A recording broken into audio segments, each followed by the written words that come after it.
Krásný dobrý den, přátelé, kamarádi, všichni známí z obchodní akademie ve Valašském Meziříčí. Já se jmenuji David Kovář, momentálně jsem vrchním komisařem na Úřadu služby kriminální policie a vyšetřování při Policejním prezidiu.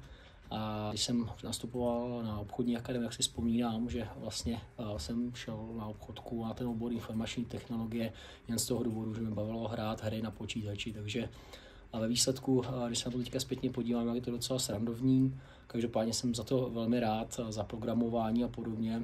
Nikdy se mi programátor nebude, proto jsem skončil tady. Každopádně ty základy dnes využívám ve své praxi.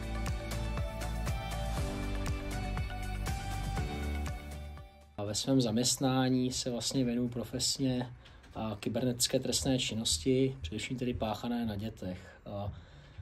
Moje taková specializace přesně je sexuální zneužívání dětí. Ta cesta k téhle problematice byla docela strmitá, každopádně u policie sloužím 9. rokem, prošel jsem různými články. Asi posledních 6 let se věnuju právě kybernetické trestné činnosti, možná i na tom základě, že jsem na obchodní akademii studoval IT, a kdo by to byl řekl, že vlastně ve výsledku pak se budu této problematice věnovat. Každopádně, jak jsem říkal, naše specializací jsou dark web a podobně, kde opravdu ti naši predátoři, jak já říkám, nějakým způsobem vykonávají s tou svou činnost a bohužel nám zneužívají ty děti. Takže moje takové to zaměstnání není úplně jako veselé, každopádně, jak jsem říkal, ty základy IT jsem dostal na obchodní akademii.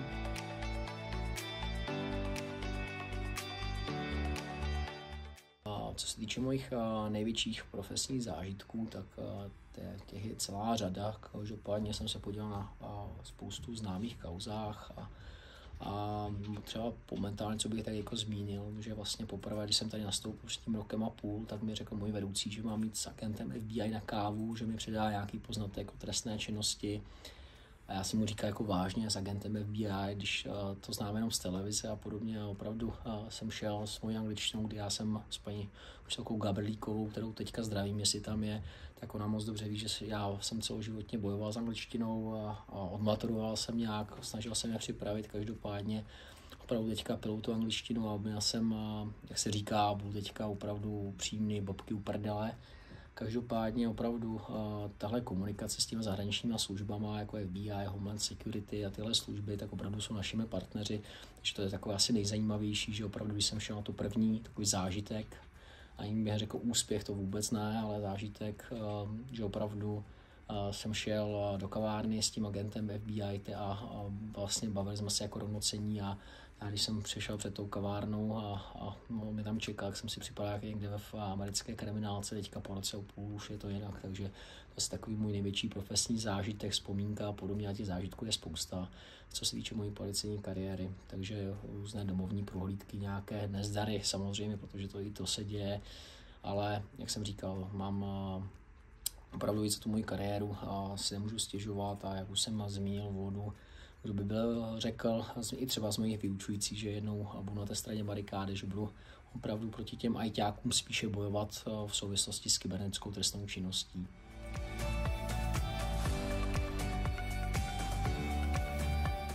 Jsem moc velký řečník, co se týče videí a raději prostě in natura vystupovat. Teďka tímto mě mrzí, že nějakým způsobem nemůžu být s vámi, tak já bych vám aspoň na závěr nějakým způsobem popřál. Užijte si dnešní večer, já doufám, že příští rok ta akce se zopakuje a že tam budu s vámi. A užijte si to, užijte si studium na obchodní akademii.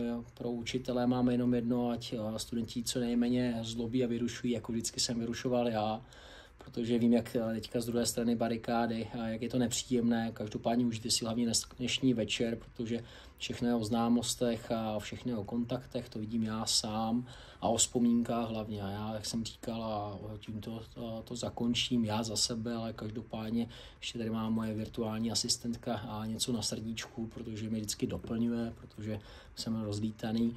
Každopádně užijte si dnešní večer a nejdůležitější je zdraví, takže všem vám přeju zdraví, hodně úspěchů a hlavně ty vzpomínky. Uchovejte si je a nějakým způsobem potkávejme se, protože to je to nejdůležitější, co máme. Vzpomínky, zdraví a prostě přátelství, kontakty, lásku. Takže A je to sice možná tak trošičku strojené a každopádně je to pravda a za ten svůj ještě relativně krátký život tak jsem fakt opravdu dospěl k tomu a už jsem možná starý, ale že opravdu tohle jsou ty základní aspekty a když nejsou splněny, tak ten život prožijeme tak ledabyle.